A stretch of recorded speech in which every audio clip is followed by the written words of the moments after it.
Olá pessoal, sejam bem-vindos a mais um Turncast, nosso podcast sobre empreendedorismo, sobre assuntos variados, sobre histórias de sucesso.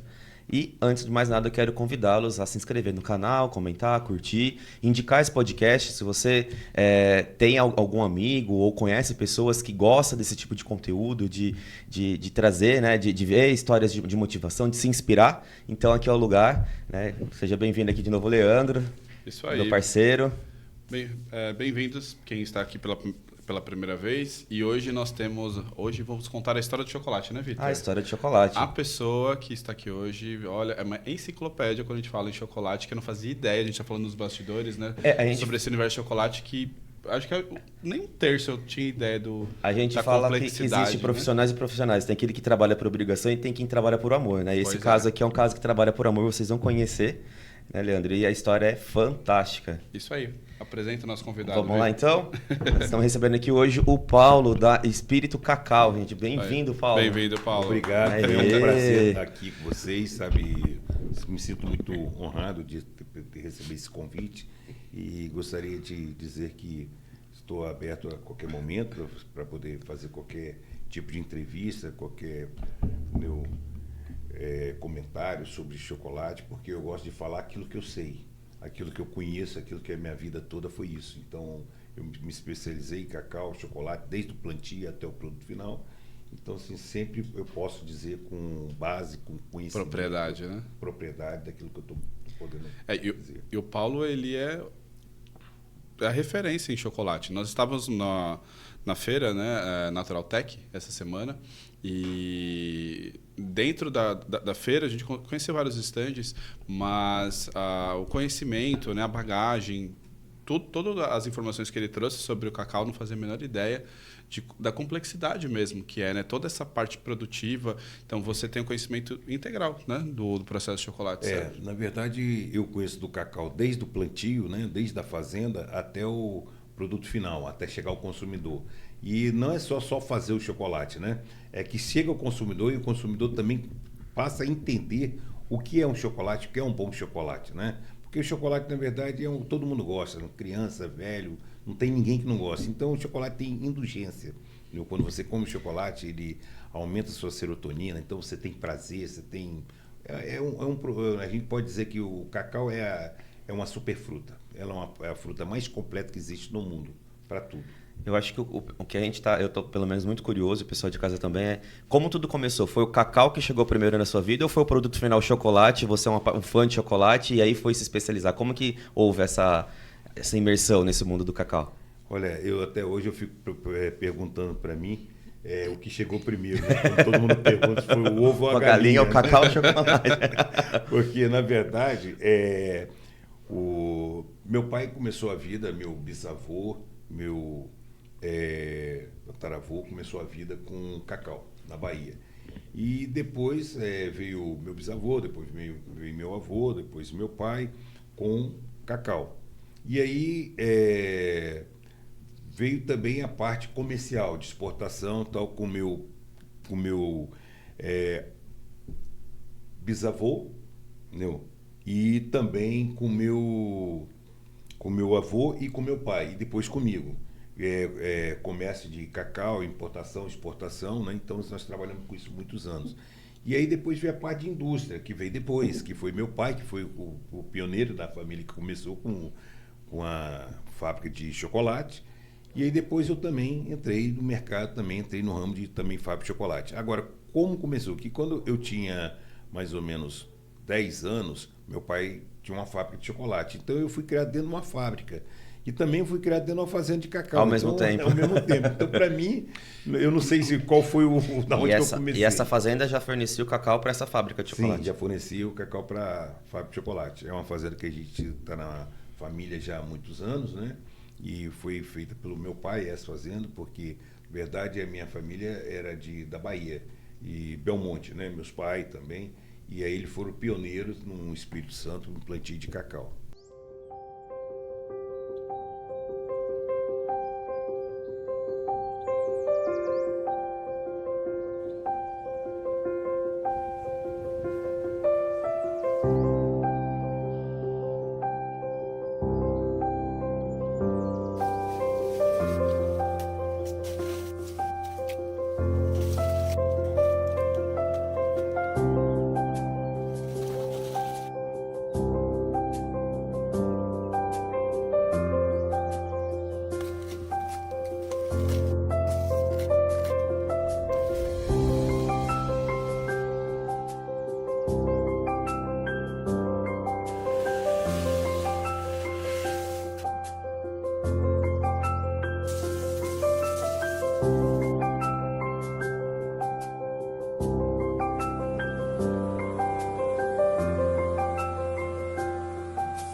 E como que é essa questão do plantio? Tem regiões... Quais são as principais regiões hoje no Brasil para plantio? Olha, E qual que é a diferença que dá, né? A questão do solo. todas têm diferença, né? Veja bem, se você analisar, nós temos hoje a região Pará, na região da Transamazônica. No Pará, nós temos a região de Cametá, que é a região que a gente chama de cacau de várzea, cacau de baixada, que tem bastante volume. Também tem Tucumã, que tem uma região que tem bastante cacau, um cacau de qualidade, tem uma cooperativa muito boa lá. Você tem também Tomé Açu, que tem a cooperativa dos japoneses, Canta, que também tem um cacau muito bom, um manejo muito bom. Então, e se você analisar, cada região que parece estar no mesmo estado tem terroirs diferentes, porque são solos diferentes, são climas diferentes. O Brasil é um país continental e é muito grande. Se você pegar na Bahia, é a mesma coisa. Você pega o cacau de Belmonte, Beira-Rio, é diferente do cacau de Ilhéus, é diferente do cacau de Gandu, é diferente de vários outros lugares que tem cacau. Que a Bahia é praticamente quase todos os municípios, só tirando os municípios que são do sertão, que não tem cacau. Então, assim, isso é terroir. Solo, genética, manejo, umidade relativa do ar, do solo. Então, assim, isso tudo que faz com a diferença do sabor e o aroma diferenciado de cada produto. Então, por isso que tem gosto para tudo. E o Espírito Santo também não fica diferente. Rondônia também tem cacau, também não fica diferente. Nossa, não sabia que tinha tantas regiões assim. Eu achei que era mais concentrado na Bahia mesmo. Não, mas... não. Hoje o Brasil está bem, digo até de passagem. São Paulo também está se plantando cacau. Ah, é? Olha que legal. Que região? São José do Rio Preto. Ah, lá em São José do Rio Preto. Nossa, então tem que ser bem quente. Lugar quente, né? Eu tô vendo que o lugar é sempre E quente. cacau gosta de lugar quente e úmido, né? Que chove, né? Cacau gosta de água. Então, se tem quente, úmido, não gosta de vento e gosta de luminosidade. Se tiver essas coisas todas, ele vai produzir muito bem. Ele não gosta de temperatura baixa.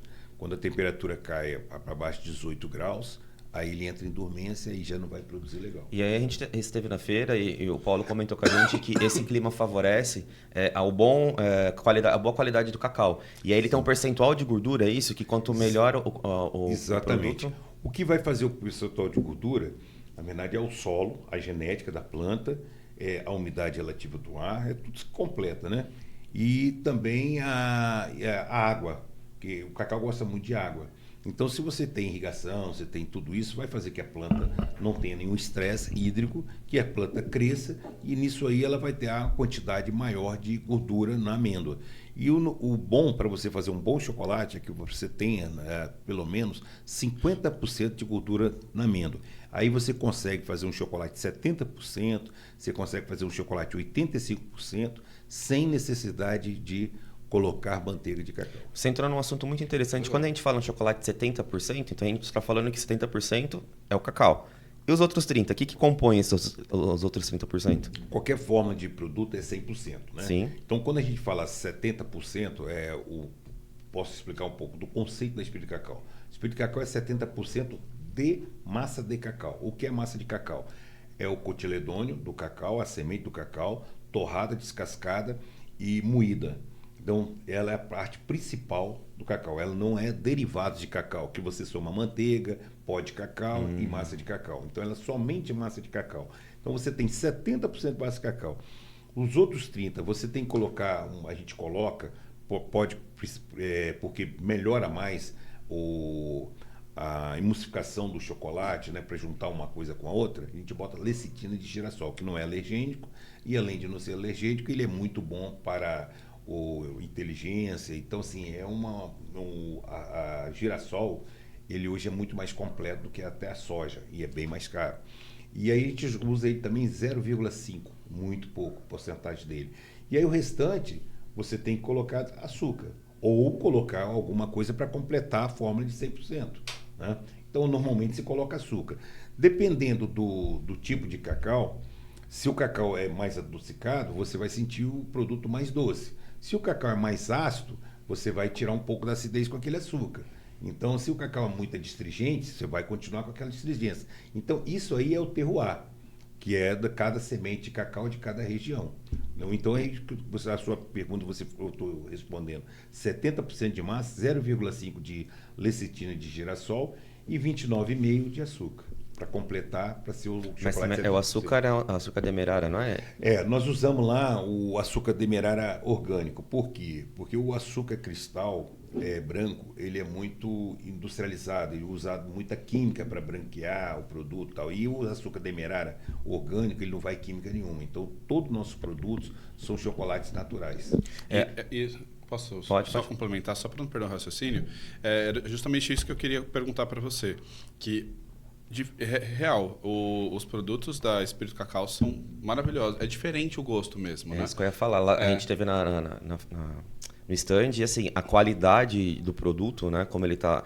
por isso que é importante você se preocupar com o cacau, que é a matéria-prima, porque a gente vê que tem todo um cuidado com esse cacau, e quando você coloca o chocolate na boca, realmente ele derrete, né? Ele até estava falando, tem gente que já começa mastigando o chocolate, não. Né? A gente precisa colocar ele no céu da boca e realmente dar aquela explosão de sabor quando a gente... A diferença do chocolate, para um bom chocolate premium, poucas pessoas às vezes não conhecem, começa na amêndoa. Por quê? É colheita madura, fermentação controlada, manejo integrado, desde quando você faz o plantio e todo ano, poda, limpeza, fitossanitária. É um trabalho muito complexo. E aí depois você vem a colheita. Então a colheita e a pós-colheita é muito importante, porque você tem que colher maduro, quebrar o cacau, que você tem, quando fala quebrar o cacau, é você tirar sementes dentro da cabaça 3 a 4 dias após a colheita. Você depois leva diretamente para uma caixa de fermentação, que a gente chama onde vai fermentar, que vai dar o sabor, aroma de chocolate. Essa fermentação tem que ser controlada com termômetro, porque você tem três fases de fermentação, que é alcoólica, depois vem a láctea, depois vem a acética. Quando chega na acética, você tem que cortar, senão ele vai ficar envinagrado, vai dar muita acidez, muita astringência. Aí você joga para uma estufa aberta, que a gente chama de estufa solar, que tenha ventilação para poder tirar um pouco esse acético, porque o acético vai dar o gosto também do cacau, mas ele não pode ter excesso, porque senão ele vai ficar muito astringente, muito amargo.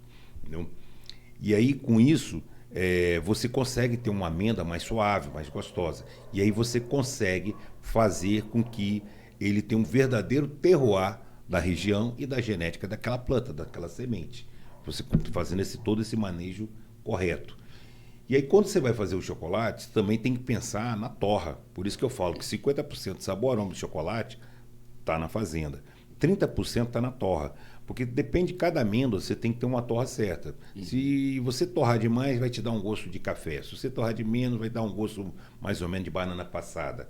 Então você tem que acertar muito na torra, saber fazer torra. Eu vou falar para você que eu gastei 30 anos para aprender a fazer torra. Não, porque errava. E também como a gente trabalhava com chocolate cacau industrial, então a gente torrava mais um pouco para poder depois fazer outros processos e tirava um pouco daquele gosto, né? Mas como eu queria fazer um chocolate com terroir de cada região, então eu tive que me especializar em torra.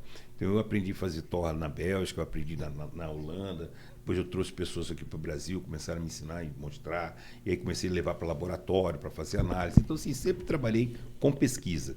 E aí, como eu estou falando, no chocolate, quando você chega na torra, e aí você faz a massa de cacau, aí você tem uma massa de cacau boa, de qualidade. Dependendo da região, como a região de Linhares tem muito potássio no solo, essa amêndoa ela é mais doce, ela é mais adocicada, ela é mais suave, ela não tem menos astringência. Se você pegar o cacau do Equador também, por luminosidade, vários fatores diferentes, que ele é um cacau também bem suave, é bem suave mesmo. Então, por isso que eu digo assim, às vezes as pessoas falam, não tem identidade, não tem isso, não. É como o vinho, né? Você tem um vinho Malbec, uma uva Malbec, aí você tem uma uva Merlot, você tem uma uva Taná, você tem várias, Cabernet. Então, assim, se você analisar, cada uva, cada que você experimenta, você vai ver uma mais ácida, uma menos ácida, uma tem mais açúcar, outra tem menos açúcar. E vai se depender do gosto de cada um. Sim. É muito difícil você falar bem assim, não, essa é a melhor. Porque eu não sei o seu gosto, não sei o seu, também o meu é diferente do seu. Então, cada um tem o seu gosto. Agora, para quem come diariamente, e para assim, pelas análises, pelos testes que nós já fizemos, o dia a dia, ninguém gosta de comer coisa muito adstringente, ninguém gosta de comer coisas muito amargas. Então tem gosta de coisas mais suaves. Então o cacau de Linhares, pela região, pelo causa do clima, por causa do potássio no solo, solo de aluvião, tudo isso aí, genética, ele sempre foi um cacau suave. Então nós fomos exportador de cacau, e a gente exportava esse cacau e nós tínhamos esse conhecimento, e também as pessoas que compravam e gostavam muito desse cacau, tanto que eles chamavam esse cacau de beira-rio, porque era um cacau que ele foi plantado na beira do Rio Doce. E aí, e esse cacau, ele é usado para fazer blend com outros cacau. Você pega um cacau da África, é muito astringente, ele é até mais escuro. Aí você pega um cacau de Linhares, aí você mistura, aí você dá um sabor mais suave. Você pega um cacau da Bahia e ele faz um blend, você abaixa o pH, você tira a acidez. Então ele é usado porque Linhares tem uma produção muito pequena de cacau. A Linhares tem uma produção de 12 mil toneladas de cacau. Enquanto o resto dos lugares tem 120 mil, 110 mil, outro tem 70 mil aqui dentro do Brasil. Então, o que acontece? Acontece que o cacau de Linhares, ele, na verdade, ele nasceu para poder ajudar os outros cacau a poder diminuir a acidez, que a gente chama de AFF, uma sigla em inglês. E dentro desse contexto nós estávamos conversando sobre qualidade, né? A gente chegou num contexto que a gente não sabe, né? A procedência, a qualidade, como escolher um bom chocolate, quais são os critérios, né? Como que o consumidor que está nos vendo, ele consegue entender que tipo de chocolate é bom, qual que não é, porque hoje a gente não tem esse parâmetro, né? É tão difícil. Na própria feira a gente começou a procurar, né, Vitor? E entender como que eu diferencio um bom chocolate. Porque diferente do vinho, que fica um pouquinho mais fácil, o chocolate já chega, né, com bastante adição de açúcar. De verdade, o de vocês é o que eu vi muito diferente. Né? O de vocês realmente é diferente o gosto. Ele chega muito industrializado. Esse que é o grande problema. E com muita química, né? E muito produtos químicos para tirar os defeitos que vêm do próprio cacau. Então isso você não consegue. Aí você começa a comer um chocolate, você acha que aquele chocolate são tudo igual. E também muito aroma. A maioria dos chocolates tem aromatizante, tem saborizante. E esses aromas, por que eles colocam? Porque a amêndoa de cacau não tem origem, não tem qualidade. Não é feito de cacau fino. E nós trabalhamos com cacau fino. Então, para você tirar esses defeitos, você tem que colocar aroma, você tem que colocar vários produtos químicos para poder você conseguir ter mascarar o sabor, né? O sabor. E você conseguir também fazer com que aquele produto seja mais comestível, porque senão você não consegue nem comer de tão ruim. É como se você estivesse comendo uma folha, um cacau ruim, de tão amargo que ele é. Então, um exemplo que eu falo para você escolher um bom chocolate. Primeiramente, você tem que olhar quantos ingredientes ele tem. Quanto menos ingrediente, melhor o produto. Porque aí você vai entender. Outra, você tem que olhar se ele tem aromas. Se ele tiver aroma, é porque ele está mascarando alguma coisa. Então, todo chocolate que tem aroma de baunilha, aroma de extrato de baunilha... Alguma coisa sabor chocolate, não é sabor chocolate, exatamente. Com sabor chocolate é porque já vai com gordura vegetal, pó de cacau. Porque pó de cacau não tem gosto, sabor, nada. E quando você espreme, o sabor vai tudo para a gordura, que é a manteiga de cacau, e ele depois é feito normalmente alcalinização, que usa sulfato cloreto de potássio, e aí você faz as torvas usando química para fazer cor, um mais avermelhado, menos avermelhado, mais preto, mais escuro e tal. Então, assim, o pó de cacau natural é muito difícil você ter, porque para ter sabor, para ter cheiro, ele tem que ter, no mínimo, deixar ele com 22% de gordura. É o que até o italiano usa para fazer sorvete. Mas aqui no Brasil não, porque como a manteiga é muito cara, os caras tiram o máximo possível da manteiga, então o pó de cacau ele fica com 8% a 10% de manteiga. Enfim, a gente come tudo menos chocolate. Exatamente. Como, na verdade, ele come fibra, né? Come fibra. E como você estava falando, escolher um bom chocolate, você tem que escolher processo, saber quem faz aquele chocolate, de onde veio aquele chocolate e qual o processo que ele usou. Porque hoje nós temos um processo que o pessoal fala como langer. Aí você fala assim, você já viu essa pedra que fica lixando no moulanger? Você sabe de onde veio, você sabe se tem metais pesados, você sabe se não tem. Então, assim, é muito complicado. Uma das coisas que eu analiso. A segunda situação que eu vejo é fineza. Porque o chocolate ele tem que ter fineza.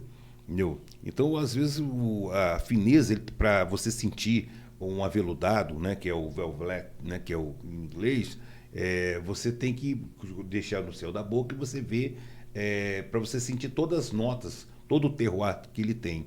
Então, quanto mais fino ele for, mais você vai sentir. E normalmente o chocolate aqui no Brasil é 35 micras. A Espírito Cacau, ela faz chocolate com 18 micras. Então, quando você botou na boca, você sentiu, você viu que é um produto bem aveludado, bem fino. E o nib 100% eu nunca tinha comido.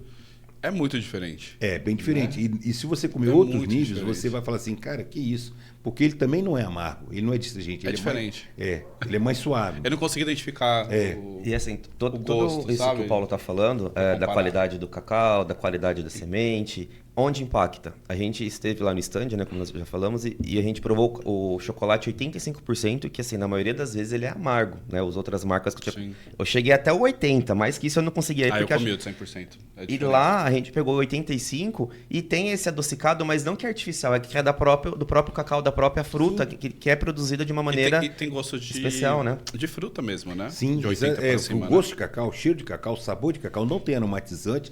E É ele muito ele é 85% de massa de cacau, ele não é derivado, porque se você normalmente o pessoal bota derivados, porque o pó de cacau não tem muito gosto. Então eles aumentam com pó de cacau, massa de cacau, e para poder tirar aquele amargor, entendeu? E manteiga de cacau. Lá não, lá é somente massa de cacau, e aí você tem 85, você vai ter 0,5 de lecitina de girassol, e o restante é açúcar. Então você vê que a quantidade de açúcar dele é pequeno. E assim mesmo você sentiu que o produto é doce, não é doce. amargo. Entendeu? A gente consegue sentir também pela textura do chocolate. A gente estava falando sobre o fracionado, né? Sobre o chocolate normal. Que o chocolate de boa qualidade, ele derrete na própria mão. Derrete na própria mão, e porque o ponto de fusão dele é acima de 22 graus, a manteiga de cacau, quando ele começa a derreter. E o chocolate fracionado, a gordura vegetal, o ponto de fusão dele é acima de 36 graus, chegando até 38, dependendo do tipo de gordura. Então, o que acontece? A temperatura do corpo é 36 graus. Então, quando você pega um chocolate com manteiga de cacau, é o que a gente usa, todos os nossos chocolates são a base de manteiga de cacau, não tem outro tipo de gordura, ele derrete muito mais fácil. Isso é muito bom para a saúde, para suas coronárias, isso é muito bom para o paladar, para você sentir, na verdade, as notas do sabor do cacau, do chocolate, do verdadeiro chocolate. E, além disso, como a temperatura do corpo é 36, ele derrete com maior facilidade e você sente o sabor muito mais gostoso do chocolate. Quando você pega um chocolate que é sabor chocolate, é o que hoje a gente usa aí, o fracionado, que usa no mercado, ele é uma gordura vegetal. Essa gordura, o ponto de fusão é 38 graus, a temperatura do corpo é 36. Você imagina quanto tempo você vai derreter e quanto tempo você vai ficar. Outra, a manteiga, ela derrete totalmente na sua boca, ela te enche sua boca. A gordura vegetal, ela derrete só no local que você colocou ela, que está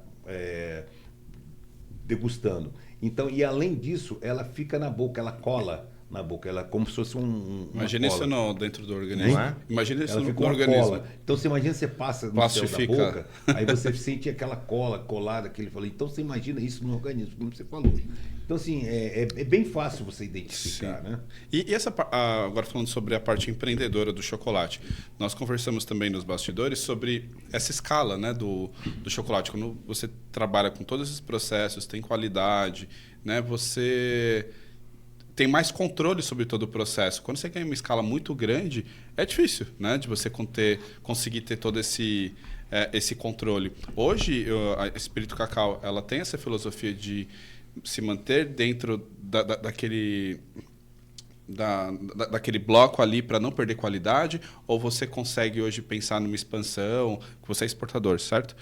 Você pretende ter lojas em outros lugares? Como que está essa parte, saindo da parte da fábrica, tendo lojas e indo para o consumidor final com maior escala? Hoje vocês têm essa... Olha, essa capacidade, visão? a gente tem condição de crescer com qualidade. Isso a gente já tem todo o planejamento para isso.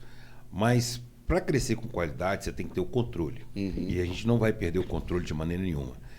Como é que a gente vai fazer isso? Nós começamos hoje, nosso cacau é da nossa fazenda, e cada vez que nós vamos crescendo, vamos abrindo mercado, a gente vai melhorando também nossa produção na nossa fazenda, a gente vai crescendo, e também vamos preparando também novos parceiros. O que é novos parceiros? São novos produtores que são vizinhos nossos, estão na mesma região, que vão produzir cacau de mesma qualidade que nós produzimos, com o mesmo terroir, para a gente poder ter esse crescimento.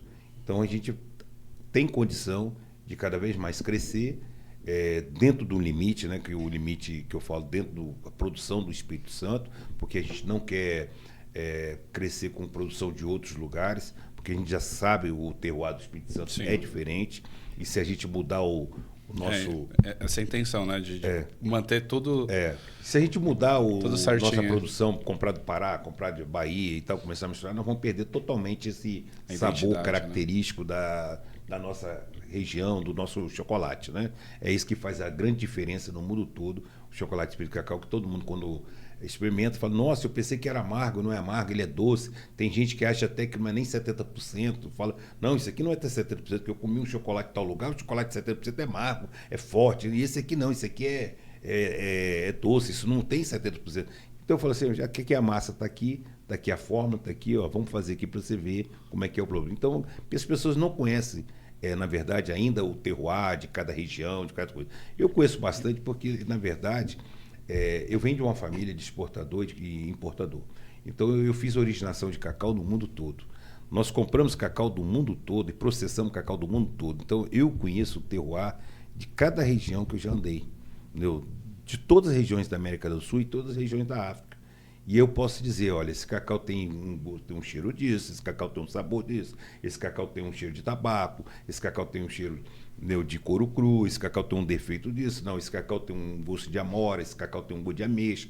Então, assim, isso tudo eu fui aprendendo, fui analisando com as características dos sabores, dos teores de cada região que eu estava e conheci que realmente o cacau são bem diferentes em cada região. Tem regiões que são muito boas, que eu gosto, tem regiões que eu também não gosto. É como o vinho. Se você me perguntar assim, você gosta de uva taná? Eu não gosto. Eu acho muito forte. Você gosta de Malbec? Eu gosto. É um forte, mas é um forte que eu gosto. Qual outra uva você gosta? Não, eu gosto de um Cabernet Sauvignon. Então, assim, cada pessoa tem um paladar. Então, ela tem que conhecer a origem. Se ela não conhece a origem, ela não tem condição nem de classificar e dizer se aquilo é bom ou aquilo é ruim. Entendeu? Ela pode dizer que o meu gosto... eu gosto desse. O meu gosto, eu gosto desse. Não ela classificar e dizer, isso aqui é bom, isso aqui é melhor. Isso não existe. É curioso, né? Porque eu, pelo menos, já tive contato com pessoas especialistas em café, especialistas em vinho, mas um especialista em cacau é algo diferente, né? Algo que a gente quase não encontra, né? Por que acontece que não tem especialista em cacau e café? Porque cacau, já há muitos anos, como eu falei, os defeitos do cacau, então o pessoal veio mascarando. Mascarando com o quê?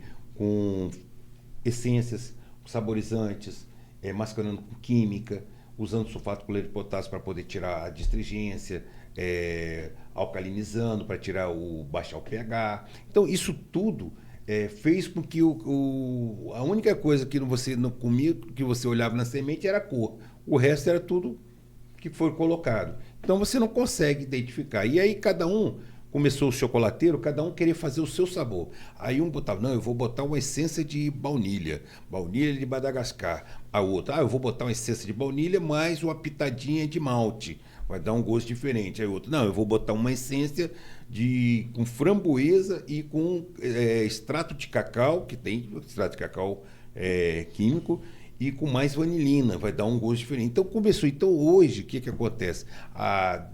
Da década de 70, final da década de 70 para cá, nós passamos a comer, na verdade, não chocolate, nós passamos a comer produtos que eram saborizados, que tinham um gosto de chocolate. Agora, na década de 80, começou esse movimento na França de fazer cacau de origem, cacau fino, entendeu? E aí, com esse cacau de origem, cacau fino, começou a fazer esse chocolate premium, chocolate de verdade, para você saber o sabor, o aroma de cada região. É que a gente não tem essa referência do que é o gosto originário da fruta mesmo, o correto, para poder ter essa comparação, né? A gente não sabe.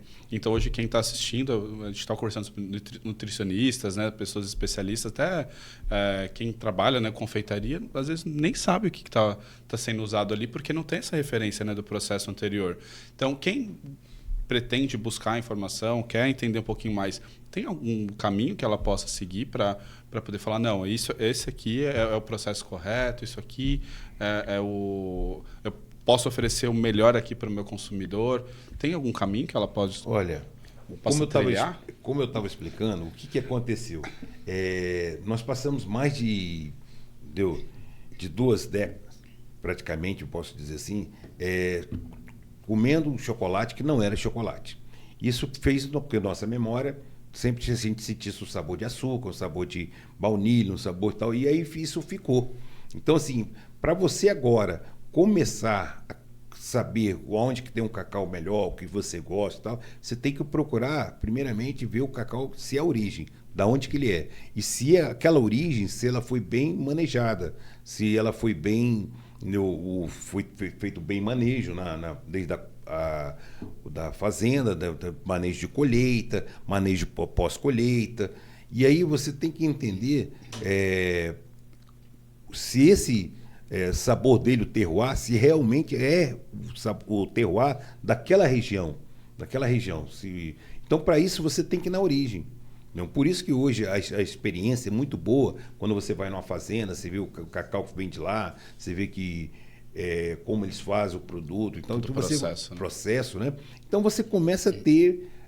na verdade, assim, saber toda a cadeia, e nessa cadeia que você sabe, você começa a melhorar. Foi assim que começou a história do vinho, né? Antigamente, o cara pegava a uva, vendia a uva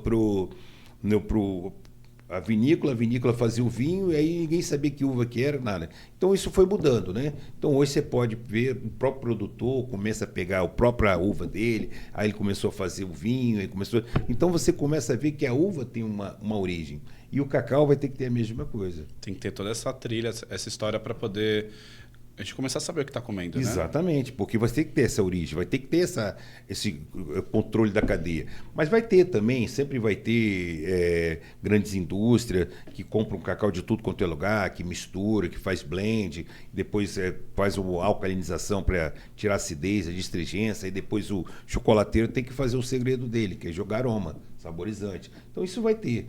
Sabe? Sempre vai ter, porque a gente sabe que a gente tem dentro do Sim. mercado vários tipos de consumidores, né? Tem consumidores que querem pagar por um produto premium, outros querem pagar por um produto barato, então isso sempre vai existir. E virou moda nos últimos tempos, né? Aquela questão do chocolate belga, que é o melhor. Por quê? Que é realmente isso ou é um nome que deu-se para poder vender algum Virou chocolate mais uma marca, né? Específico? O que é o chocolate belga? Eu, quando me falo isso, eu até fico assim, sem graça de falar. Respira fundo. Porque eu digo para você. Está trazendo umas polêmicas de propósito. Porque... Eu digo a você o seguinte: eu pergunto às pessoas que tanto falam quantas fábricas de chocolate, que fabricam chocolate na Bélgica. Você sabe quantas fábricas tem? Eu posso te dizer: Cargill, Barrica Lebout, Samoa e Belcolate. 4 fábricas que fazem chocolate. O resto são derretedores de chocolate que colocam na forma e vende a marca dele como se ele fizesse chocolate. Se você pegar Cachê, se você pegar todas essas Guilin, se você pegar todas essas fábricas de chocolate que é belga, nenhuma delas faz chocolate. São todos derretedores de chocolate que eles compram dessa empresa e botam na embalagem e vende. Isso eu conheço bem, porque eu ia para a Bélgica 2 meses, quando eu vendi uma empresa para Puratos, então eu conheci bem esse mercado, eu também vendia matéria-prima e eu passei a andar muito dentro de fábrica, eu conheci muito isso aí. Aí você fala, bom, mas tem um monte de loja de chocolate lá em Bruges, lá em Antuérpia, todas elas compram de uma grande indústria. Todas elas. E a grande indústria tem uma coisa seguinte, ela chega com um caminhão laboratório, aí fala assim, vou fazer um chocolate para você, uma fórmula para você. Aí ela faz a fórmula do cara, aí bota a essência que o cara quer, aí aquela fórmula fica assim, no documento que aquela fórmula é dele. Então ele faz fórmulas para cada produto para poder ter, cada um tem um gosto diferente. Então todo mundo tem gosto mais de baunilha, ou tem gosto mais de leite, ou tem gosto mais de malte, então ele vai fazendo dessa forma. E o mais interessante que eu aprendi lá, que eu vi, que eu fiquei muito curioso, por que o pessoal fala que o chocolate belga é tão mais gostoso? Porque nada, o chocolate belga, o leite, ele é caramelizado. E o que é caramelizar? Quando você pega o leite, você esquenta, joga numa temperatura muito mais alta, ele vai sair do processo de gosto de leite para doce de leite. Então ele vira um doce de leite, ele carameliza o açúcar do leite e vira um doce de leite. Então esse é um doce de leite com cacau, e aí vai te dar esse gosto. Já o leite, o chocolate ao leite da Suíça, que foi o descobridor de chocolate ao leite, foi o invento de chocolate ao leite foi na Suíça, você sente o gosto do leite, porque eles não aquecem tanto o leite para caramelizar, e aí você sente o gosto mais do leite. Essa que é a grande diferença. Olha, tudo é comércio, né? Não adianta. Né? Não adianta. Tanto que eu fiquei surpreso, né? Quando ele falou 70% seria a manteiga de cacau, né? E o restante... Eu falei, não, o restante então é leite. Pensei comigo, ele, não, o restante é açúcar, né? Porque nós não sabemos, né? A gente falou chocolate ao leite, falou, Agora dá para quem está em casa entender e conseguir ter um caminho ali para poder saber o que é bom. O chocolate ao leite no Brasil é até uma piada, posso só dizer. Em qualquer lugar do mundo, chocolate ao leite ele tem que ter 35% de derivados de cacau. Aqui no Brasil é 25%. Você tem derivado de cacau. Tem chocolate ao leite aí que não dá nem 25%, dá 14%, 15%. Nós já fizemos análise e já vimos que realmente o pessoal bula mesmo esse chocolate ao leite. Aí ele não fala que é chocolate, ele fala que é bombom, eles falam que é um doce. Troca o nome. Troca o nome, bota o nome e tal, não fala que nada. Não, isso aqui não é chocolate. Aí vai passando, né? Então, para você ter uma ideia, lá fora, primeiro produto que eles colocam, massa de cacau, depois eles vêm com leite, gordura, que é a manteiga de cacau, entendeu? Aí bota, às vezes, extrato de baunilha, entendeu? No produto. Aí bota PGPR, que é na verdade um emulsificante de poliglicerol, entendeu? E aí bota também as lecitinas de soja, girassol e tal. Então, assim, você pega mais ou menos um produto de chocolate ao leite, são 6 a 7, entendeu? Ingredientes. Se você chegar aqui e olhar aqui no Brasil, os produtos, dá mais de 8, 9 ingredientes. Além disso, não tem aquela quantidade de derivados de cacau, que lá fora é 35, aqui a lei é 25. E o que eles mais colocam é pó de cacau. E pó de cacau não tem gosto. Pó de cacau, o gosto é muito fraco, é só fibra. E aí você sente o gosto mais do leite, mas tem cor, tem corpo. E aí tem mais aroma. Então você não sabe se você está comendo chocolate, você está comendo aroma. E aí por isso que as pessoas não têm noção se realmente aquilo é cacau. Tudo é mascarado, né? As pessoas não nós estávamos conversando também antes, falando sobre a cultura, né, da alimentação no Brasil, né? Era para nós sermos referência, né? E termos uma alimentação incrível, porque a gente tem uma grande variedade. Uma variedade muito grande. A gente tem de tudo. E hoje, você deu até um exemplo da sua netinha, né? Que ela tem na escola educação alimentar, que hoje a gente não tem nas escolas. Então, a gente não tem nessa referência desde cedo do que é bom, do que seria o saudável, o que seria o natural, para depois tomar a decisão, né? Se eu quero ou não comer alguma coisa industrializada, ou enfim. Como que você enxerga? Você é viajado, né? Você, né, conhece várias culturas. Como que você enxerga hoje esse futuro alimentar do Brasil? Porque o cacau ele faz parte, certo? Então, se a gente não sabe nem do todo, imagina, né, do cacau na ponta final. Como que você vê assim, para esse futuro? Olha, eu vejo da seguinte forma. Se não tiver nas escolas uma grade de educação alimentar, nós sempre vamos ser um país atrasado. Principalmente, além de ser um país atrasado, um país com muitos problemas de saúde. Porque a alimentação é a base da saúde. Se você tem uma boa alimentação, você vai ter uma boa saúde. Se você não tem uma boa alimentação, você não vai ter uma boa saúde. E aí você vai ter que gastar muito mais dinheiro com saúde. Então, assim, eu vejo que isso falta de um pouco de interesse público, de fazer políticas públicas certas. Então, a alimentação, para mim, é a base de qualquer coisa. E eu vejo nos países como a França e vários países que, desde criança, essa grade escolar tem. As crianças já sabem o que ela pode comer, o que ela não pode comer, o que faz bem e o que não faz bem. Agora, a escolha é dela, tudo bem, não é obrigação. Aqui no Brasil, eles querem fazer as coisas por lei, mas não pelo conhecimento. E lei, cara, sempre você vai ter uma situação que é proibido, e tudo que é proibido é bom, é imoral e é gostoso, né? Não tem jeito, né? Então, assim, se a gente precisa primeiramente educar. Então, como eu estava falando que a minha neta, ela estuda numa escola que lá eles ensinam o que é uma alimentação saudável, só pode comer alimentação saudável lá, ela almoça lá, ela vai para a cozinha com e ela tem 4 anos. E aí, para conhecer verdura, para conhecer isso. Então ela come de tudo que é produtos naturais, de tudo que é verdura. E o Brasil tem uma terra demais, tem uma diversificação muito grande de alimento, né? Então o Brasil era para ser um melhor nisso, né? Sim. Entendeu? E é muito gostoso as comidas que nós temos no Brasil, os ingredientes que nós temos no Brasil, os temperos que nós temos no Brasil. E isso está fazendo que ela, quando vai num aniversário, a coisa mais engraçada, e aí ela vê uma mesa cheia de doces, cheia de produtos artificiais e tal, ela falou assim, vovô, fizeram só doce para adulto aí, né? Não fizeram nada para criança, que isso aí não é saudável para criança. Criança não pode comer isso. 4 anos. 4 anos. Tá aí ela pega o pirulitinho dela de 85% de cacau, que a gente faz para ela, e ela come aquele pirulitinho com maior satisfação, e ela só come chocolate 85%. Para você ver. Quando o produto tem muito açúcar, ela fala assim, nossa, esse produto aqui é muito enjoado. O paladar é muito enjoado. Já adaptou, treinado. acostumou ao paladar, né? Em 4 anos com essa consciência, né? Do que ela está consumindo. Então, acho que realmente falta muito para a gente evoluir, né? nesse quesito, né? Porque aí depois vem as doenças, vem todas as síndromes e um monte de coisa aí que a gente acaba passando que não precisava, né? Exatamente. Aí nós temos problema de diabetes, nós temos problema de coração, nós temos vários problemas que tudo é criado pela alimentação. Se você tem uma alimentação de base, você vai ter uma saúde muito melhor.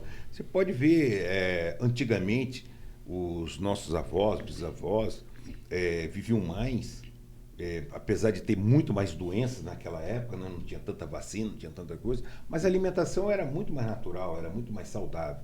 A minha avó mesmo, quando ela morreu, ela tinha 96 anos.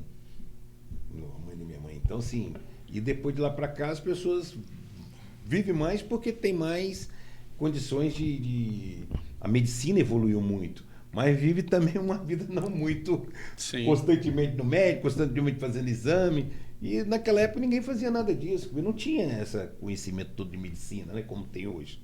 Então, assim, as pessoas vivem mais hoje, vivem. Então, a média de idade vive mais, vive. Mas vive mais porque vão mais em médico, faz mais exame, tomam mais remédio, mais coisa. Mas isso não é vida, né? Pra gente olhar, a vida tem que ser saudável. Eu morei numa província na Itália em 2009, que, nossa, para mim foi o melhor choque de realidade. Eles só consumiam o que eles cultivavam ali, tudo era orgânico, né? Desde roupa, tudo orgânico. E isso em 2009, eu falei, a consciência, eles não pegam nada de fora. E a comunidade ali sobrevive com mercantilismo mesmo, eles trocam as coisas, né? Então, você me dá uma coisa, eu te dou outra. E eu achei aquilo surreal. E, assim, justamente para manter essa questão da naturalidade, questão da saúde, a questão da alimentação. Mas eu nunca não vi em lugar nenhum do mundo isso. Era no norte da Itália lá. E eles não querem nada de fora, né? Então, assim, eu acho que é um movimento pequeno, só que eu acho que a gente poderia ter uma escala um pouquinho maior, né? Você falou de algumas vivências aí de fora. Como que a gente conseguiria aplicar, né, pequenos conceitos para conseguir, aqui no Brasil, a gente conseguir realmente, sabe, ter esses pequenos passos para uma alimentação mais saudável, para uma consciência alimentar que a gente não tem. A gente estava falando também das redes sociais, que a gente acaba disseminando um monte de informação, a gente vê um monte de informação errada, né, de supostos médicos e entendedores. Eu acho que é tão complexo essa área alimentar, né? Porque tem indústrias envolvidas, né? Tem governo, enfim. Tem tanta coisa aí que a gente começa a raciocinar, parece que a cabeça vai explodir, né? De tanta informação, e a gente não consegue pegar o fio da meada e falar, não, vou começar por aqui. Eu sempre posso dizer assim que o Brasil tem muito técnico, né? Mas o Brasil tem técnico de chocolate, o Brasil tem técnico de futebol, bastante técnico de futebol, né? O Brasil é cheio de técnico, cheio de especialista, né? Mas todo mundo fala de um monte de coisa, conhece um monte de coisa, mas na verdade não conhece de nada, né? Então é tudo muito supérfluo das coisas. Então não tem nada a dizer que realmente ele conhece. Isso me faz até me entristecer de vez em quando eu estou vendo essas redes sociais, as pessoas entrando e falando bonito e dizendo um monte de coisa, mas no final, com propriedade, mas no final tem conhecimento nenhum. Mas isso é a evolução das redes sociais, e a gente tem que saber separar o joio do trigo e começar a entender um pouco melhor, né? E quando a pessoa fala, vamos pesquisar, vamos ver se realmente... Buscar informação. Buscar informação, se realmente é verdade, se ele está falando. Vamos procurar um cara que é especialista mesmo nessa área, né? Porque isso a gente vê todo dia nas redes sociais que vem acontecendo isso. Mas eu acho que, em termos de alimentação no Brasil, o Brasil é um país continental. Tem muito territorial, é muito grande o Brasil. E tem muitas terras férteis.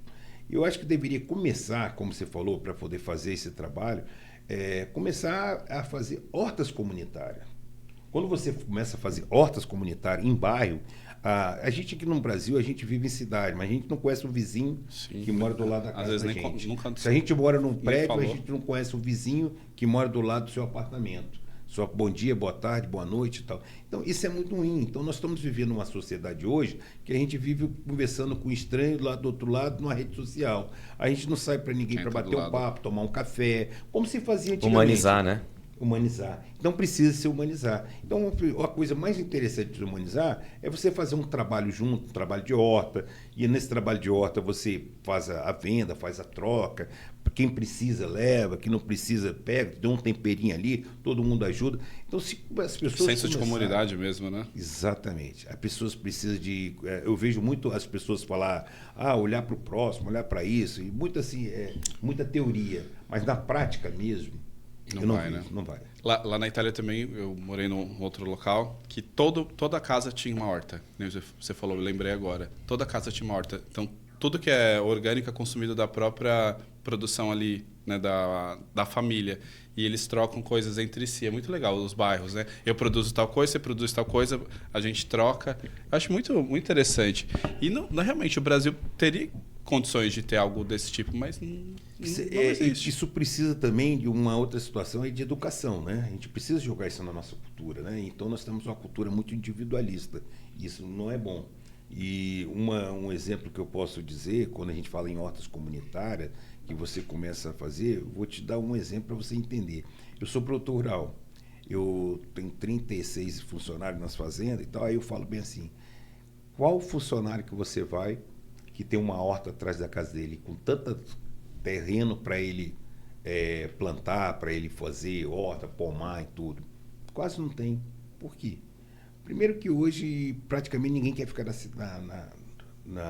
fazenda, na área rural. Todo mundo quer ir para a cidade. E mesmo o cara que está lá na cidade, ele vai lá na cidade comprar um pé de alface, vai comprar um tempero verde, vai comprar qualquer coisa, mas não tem na casa dele. Uma coisa que ele sementeava ali, ele poderia ter, só molhar, tirar os matinhos ali e tal, e fazer com adubação orgânica mesmo. Então, assim, não fazem isso. Uma que ele não faz porque ele fala, eu vou fazer, depois eu vou embora, vou deixar isso para o outro e tal. Então, ele não pensa no próximo, primeiramente. Então, isso é tudo questão de educação. Então, se a gente não melhorar a nossa educação, nosso nível de educação no Brasil, e começar a pensar, porque todo mundo fala, nós temos que ter pensamento próximo, nós temos que ter isso... até a própria igreja, tudo isso. Cara, é muita teoria. Na prática, não tem. E aí você só começa a mudar isso quando você começa a mudar nas próximas gerações por educação. E tem que ser da base, né? Da base. Como você deu o exemplo da sua netinha, tem que ser cultura mesmo, né? E essa mudança cultural tem um choque grande, né? Porque tem muita coisa enraizada, muita coisa envolvida. Mas precisa começar, porque a gente está caminhando para uma sociedade muito individualista, egoísta, né? E a gente não sabe o que consome. Então, conversar com você, abrir a mente, né? Sobre o Cacau trouxe outras reflexões, né? Tá, eu sei que eu estou comendo, porque a gente vai tão automático no dia a dia, né? Eu preciso correr, preciso estar ali. Então, você não sabe o que você está consumindo. Às vezes, você come, você nem sente o gosto das coisas, que você está na rede social, que você está fazendo tal coisa, está trabalhando. Então, a gente está vivendo muito no automático, né? Então, acho, é muito complexo, né? A gente começa a pensar em todos esses aspectos, aí você começa a ver, né, outras sociedades que estão mais aceleradas, né?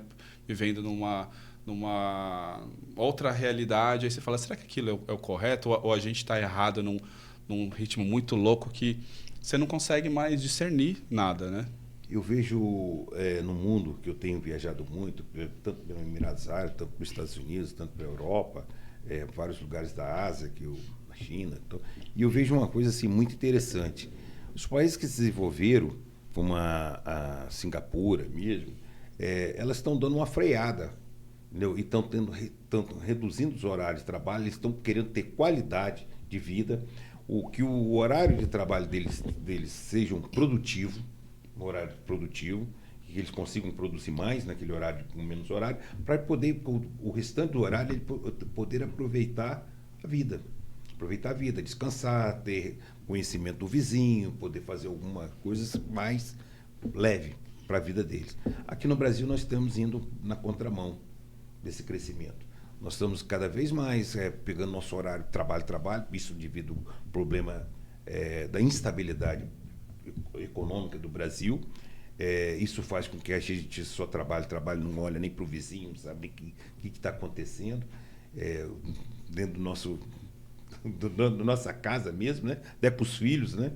E isso eu vejo que se a gente não mudar essa forma de pensar, essa forma de humanizar as coisas, de ter mais relacionamento, ter mais tempo para a vida, nós vamos acabar se perdendo. Por isso o monte de casos de burnout, Sim. pessoas com, né, problemas psicológicos. A própria pós-pandemia trouxe várias... Depressão, né? depressão, Ansiedade, né? Depressão, crises, ansiedade, essas são as piores doenças hoje que nós temos no Brasil. Porque você fica olhando assim, cara, esse cara é normal, tem tudo e tal. Porque ele tem uma ansiedade, a depressão, ele tem uma coisa assim que Nós estamos sempre devendo em tempo. Sempre devendo. Exatamente. Sempre devendo, sempre procurando, sempre em busca, né? Você nunca está satisfeito. Não, encerrou o dia, nossa, hoje entreguei tudo. Não, parece que o dia tinha que ter 72 horas para você cumprir o mínimo. Eu falo assim que a gente está sempre em busca, né? A gente está sempre em busca de uma coisa nova, em busca de crescimento, em busca de tudo, né? Mas, cara, será que essa busca que a gente está indo, ela chega no final da sua vida, você conseguiu alguma coisa? Foi satisfatório? Foi satisfatório? Eu ouvi uma vez, o meu pai era um cara que tinha uma filosofia muito boa de vida, e meu pai falava-me assim, meu filho, na vida só tem uma coisa que você nunca pode se arrepender, é do amor. Amor ao próximo, amor que você ama, amor a qualquer coisa, porque o amor é o que faz a gente sobreviver, é o amor, entendeu? Não é dinheiro, não é conhecimento, não é nada disso. Então, se a pessoa não tem amor, não tem nada, não tem respeito, não tem nada. O amor é a base de tudo para controlar tudo na vida. E tudo na vida que eu faço com amor. Entendeu? Se eu faço plantio de cacau, se eu faço chocolate, eu faço com amor. Tudo que eu faço intensamente, mas intensamente com amor. É a única coisa intensamente que você pode viver que não vai te estragar de jeito nenhum. Porque dinheiro em excesso intenso vai te dar problema. Trabalho em excesso intenso vai te dar problema. Tudo em intensidade te dá problema. Mas o amor não dá problema. Paixão e intensidade que te dá problema. O amor não. O amor sempre o amor é constante, né? É equilibrado.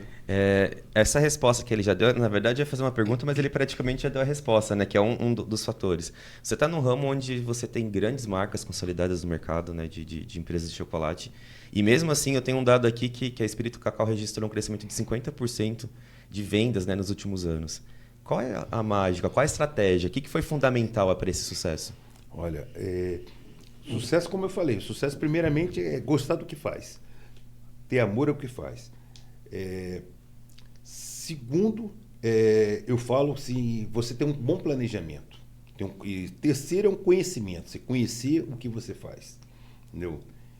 E quarto, você ter pessoas ao seu redor que tenham bons colaboradores, que amam aquilo que faz e que queiram participar daquilo que você criou e quer crescer, que queira construir junto com você aquele sonho que você quis fazer, que seja a Espírito Cacau.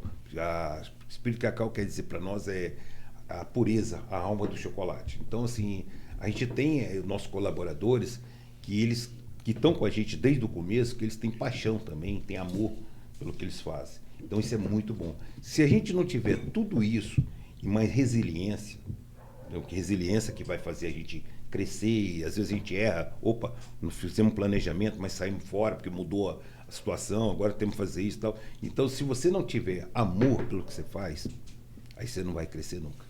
Para mim, o amor é uma coisa que é imprescindível em qualquer negócio. E você ter bons colaboradores e ser resiliente.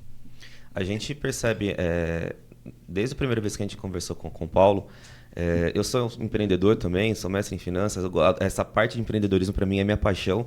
E eu vejo você falando, Paulo, faz todo sentido para o sucesso de uma empresa, porque, primeiro, você tem que gerenciar o processo produtivo. E eu vejo que você não se preocupou só no custo. Você se preocupou em ter uma boa matéria-prima. Tá, então eu vou atrás de pesquisar, de entender dessa boa matéria-prima para eu poder ter essa sabedoria, né, e colocar o meu produto final de acordo com o que a minha ideologia e a minha essência busca, e não que o mercado está querendo me empurrar. Né? Então, acho que essa essência que a gente vê que você traz, esse amor ao trabalho, a gente vê o conhecimento, as pessoas engajadas, né? Humanizar o trabalho, por mais que a empresa cresça, a empresa ainda é a sua cara, você está envolvido em todos os processos, você sabe desde o início até o final. Então, isso eu acredito que é o diferencial assim, de toda empresa para o sucesso. Não é simplesmente uma pessoa que chegou, fez um cursinho EAD ou um cursinho até presencial de meses e já é um experiente. Né? Então, parabéns pela sua trajetória, parabéns assim pela sua aula, né? A gente conversa com você, a gente fica, cara, é uma enciclopédia, é uma aula que a gente tem em cada bate-papo que a gente tem. Não, mas eu não sou enciclopédia não, porque tem um ditado que todo dia eu aprendo. Eu aprendo com as pessoas mais inteligentes, com as pessoas menos inteligentes, pessoas mais cultas, menos cultas, mas sempre alguém tem alguma coisa para te ensinar. Com certeza. Entendeu? Sempre alguém vai te agregar alguma coisa, vai te ensinar alguma coisa, você pode ter certeza. E isso é muito bom. Eu sou um cara que eu sou, na verdade, como o pessoal fala que eu sou pesquisador, eu não sou pesquisador. Eu sou um observador da natureza, eu sou um observador do mundo, eu sou um observador das ações. Então, eu observo bastante as coisas que as pessoas estão fazendo, como o mundo está andando, como isso tudo fazendo. Isso, na verdade, é um modo de pesquisar. E aí eu vejo, será que isso é bom para mim? Será que isso é bom para... Então, eu jogo tudo na balança e eu vejo, assim, o que vai ser na frente. Eu sempre vejo o que é tendência. Será que essa tendência vai ser bom para o mercado? Será que a tendência vai ser boa para as pessoas? Então, quando você começa a pensar um pouco no futuro, também não é um pouco de que a gente fala assim, que quando você pensa no futuro, você entra de... como você vai ter depressão, você vai ter isso, porque você tem que pensar no presente. Não, eu penso no presente, eu vivo o presente, mas eu também vivo o futuro. E também gosto da história, porque a história vai me fazer eu não errar tanto. Porque na vida a gente sempre está fazendo algumas coisas diferentes, algumas experiências.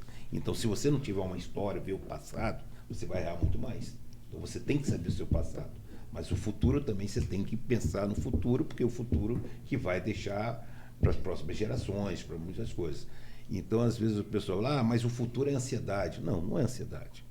O futuro é que você vai se planejar para chegar lá sem ter ansiedade, mas sempre viver o presente. É isso que eu procuro na minha vida e procuro também com meus colaboradores e a felicidade, né, cara? Sim, a felicidade com certeza. É isso aí, é equilíbrio, né? Eu vejo que o Paulo é uma pessoa movida a desafios, né?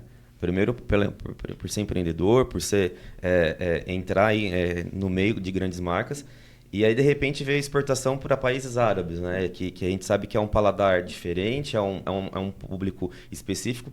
Quais foram as principais dificuldades que você teve para esse passo tão significativo? Olha, às vezes, se eu for olhar para trás, do que eu passei para chegar até no Emirados Árabes, eu falo assim, tem hora que eu olho para trás e falo assim, eu não acredito. Eu não acredito. Porque é um mercado exigente, né? Sim, eu nem acredito. Como é que você vai chegar lá, você vai levar o seu produto, você vai fazer com que uma pessoa goste do seu produto, que a pessoa experimente seu produto, que você vai começar a pesquisar, vai analisar o que eles consomem, de repente você faz um chocolate que cai na mão de uma família real, que a família real experimenta o chocolate e fala assim, olha, nunca comi nada igual na minha vida, esse chocolate é fora de série, para mim é de outro mundo.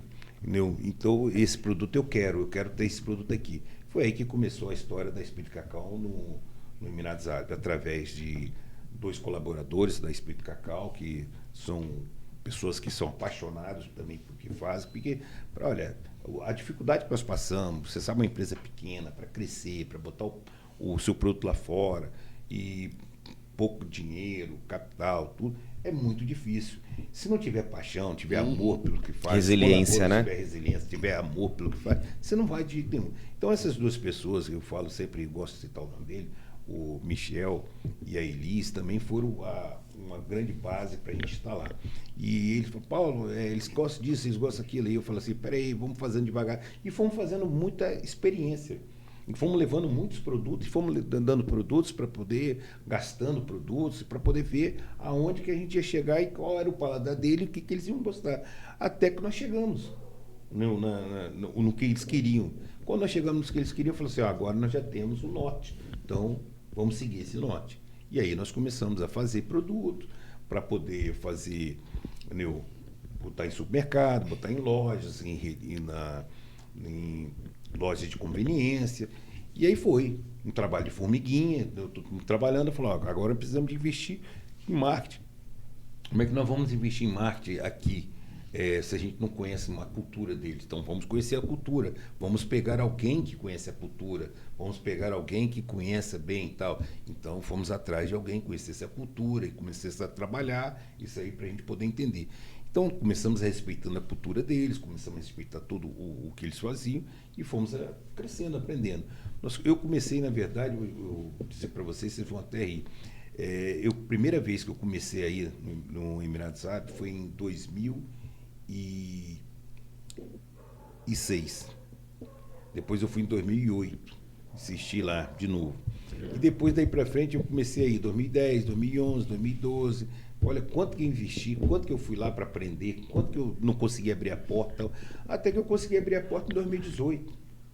Foi muitos anos. Teve todo um processo. Todo um processo. Foi muitos anos, sabe? Resiliência, investimento, conhecimento. Amor, né? Como você falou. Amor, sem amor você não faz nada. Para chegar em 2018, eu botei o primeiro container, que é a primeira exportação que fiz para lá. Então, assim... Aquela sensação de dever cumprido, né? De alívio, de satisfação. E depois você também tem outros percursos lá dentro, como você é logística, como é que você vai fazer isso, como é que você vai colocar todo esse produto que você armazenagem. Não, e transporte, país quente, e tudo isso você vai conhecendo, e você vai trabalhando em cima disso, vai trabalhando a cultura, o conhecimento deles, o que eles fazem, e aí você vai chegando ao ponto que você precisa, que você passa a ser na verdade, você não passa mais a ser um estrangeiro. Você passa, a gente fala assim, que hoje nós somos da própria região, somos expatriados, que a gente chama lá, expatriados, que não somos de lá, mas também somos pessoas que agregam valor naquela região.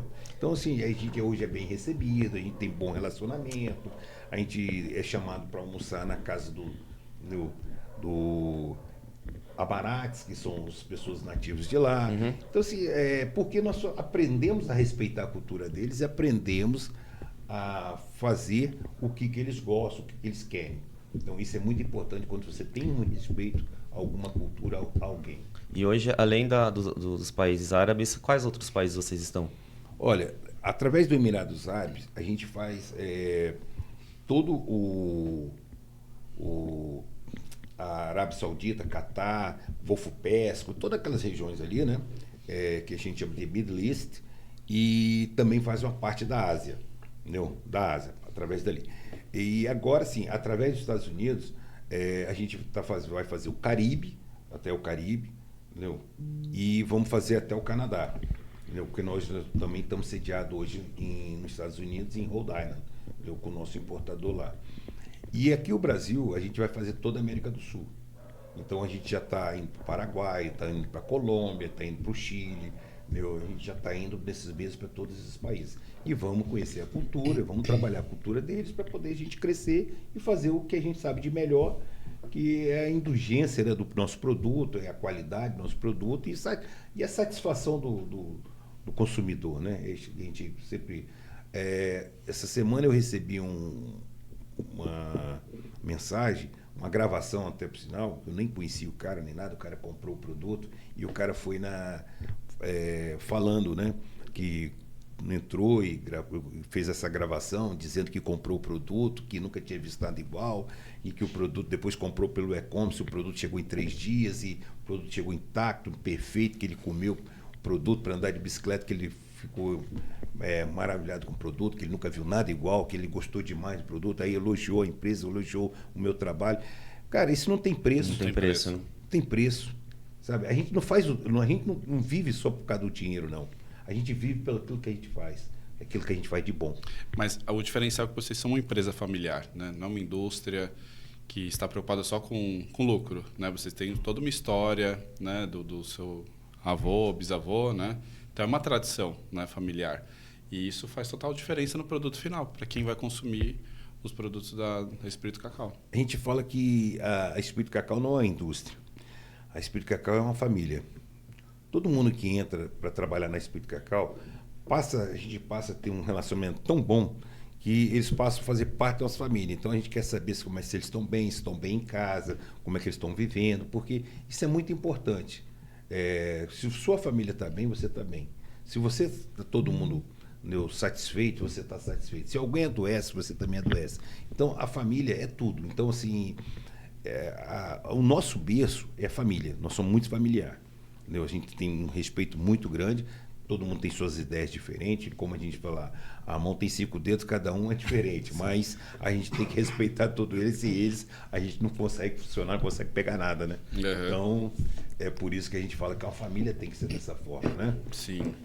A gente está chegando ao fim já, infelizmente, desse episódio. Acho que daria para a gente ficar aqui horas e horas, porque tem assunto, tem muito tema, assim, não só da parte pessoal, né, como de valores, né, que a gente viu aqui, mas também como a parte também empresarial, né, técnicas de venda, processos, né, organização, humanização dos colaboradores, da equipe toda, enfim, muitos assuntos para falar.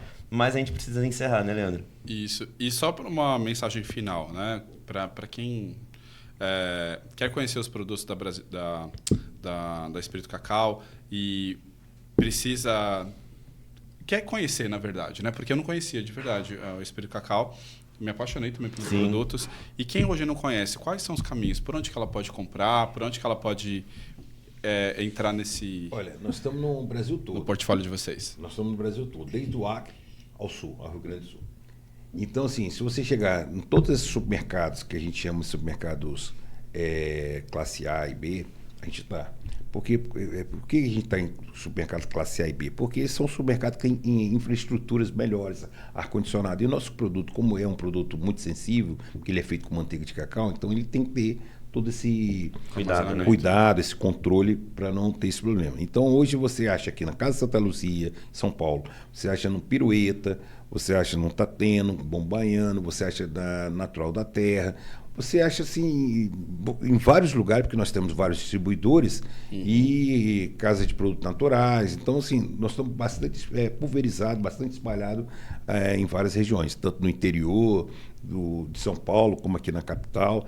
Espírito Santo, que é a nossa casa, a gente está em todos os lugares do Espírito Santo, mais forte ainda, porque dentro de casa é muito mais fácil, né, de você fazer o dever de casa, né?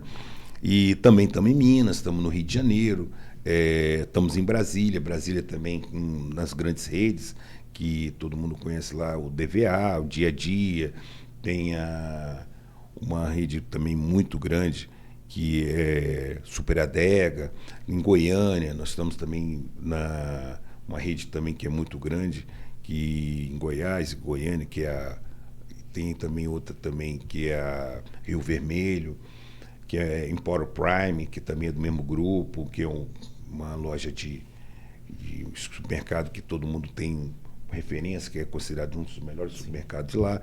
Então, se você analisar, em todos os lugares que você procurar onde estão os melhores supermercados, você vai achar os produtos da Espírito Cacau. Legal, a gente vai deixar também na descrição do vídeo aqui, né, o site de vocês, o Instagram, para que você possa conhecer um pouquinho mais sobre o portfólio deles, que vale a pena conferir, que é maravilhoso. E para encerrar, quais são os próximos passos da Espírito Cacau? O que você almeja a partir de agora? Olha, o que eu quero, na verdade, é vender saúde, mas não esquecer da indulgência da Espírito Cacau, e que a Espírito Cacau ela seja conhecida no mundo todo como um produto saudável e um produto saboroso. É esse que e faça as pessoas felizes, porque se não tiver felicidade não tem nada na vida. E crescimento, a gente fez uma base, fez uma estrutura, e a gente quer crescer orgânico, um crescimento orgânico, que não seja aquele crescimento muito rápido, mas que seja um crescimento bem estruturado. E às vezes as pessoas me procuram, grupos de capitais, aí oferecendo capital, oferecendo financiamento. Você precisa crescer e tal. Eu falei assim, cara, preciso. Mas o meu crescimento vai ser orgânico. Eu vou crescer gradativamente, vou entrando nos países que eu preciso, países que têm uma cultura melhor, para poder que vai dar conhecimento melhor ao produto da Espírito Cacau, produto que tem poder aquisitivo. Vou também crescer aqui no Brasil, gradativamente, nos lugares que as pessoas estão querendo produtos mais saudáveis. Então, eu acho que o crescimento ele tem que ser saudável. Ele não pode ser um crescimento por você querer abrir loja, abrir isso, abrir aquilo, não. Porque você vai chegar a um ponto que você vai acabar perdendo a essência daquilo que você faz de melhor. Isso aí. Obrigado, viu, Paulo, pela participação, obrigado pela disponibilidade. E com certeza vamos trazer você em outra oportunidade para a gente continuar explorando esse mundo do cacau que é tão vasto, né, tão rico e que poucas pessoas sabem. Espero que hoje esse episódio tenha plantado uma sementinha mesmo na cabeça de cada um. Sim. Sobre o que a gente está comendo, sobre, né, toda essa parte alimentar que ela é tão importante, né, na vida de todo mundo, e que o cacau passe a ser presente, né, de uma forma mais natural. Né, eu acho que eu só tenho que agradecer pelo convite, né, que vocês me fizeram estar aqui, e eu vejo que a gente precisa, na verdade, de fazer com que as pessoas se abram e que comecem a pensar que a alimentação é a base de tudo. Com uma boa alimentação, quando você está na sua casa, se reúne com sua família, aonde se senta, primeiro lugar que você mais se satisfaz é na mesa. Sim. Então, a alimentação é a base de tudo. A base de família, a base para a saúde, a base para tudo. Isso aí. Então, espero que você tenha gostado desse episódio. Então, mais uma vez, muito obrigado, Paulo, pela participação. E nos vemos no próximo episódio. Obrigado. Pessoal, até mais. Tchau, tchau.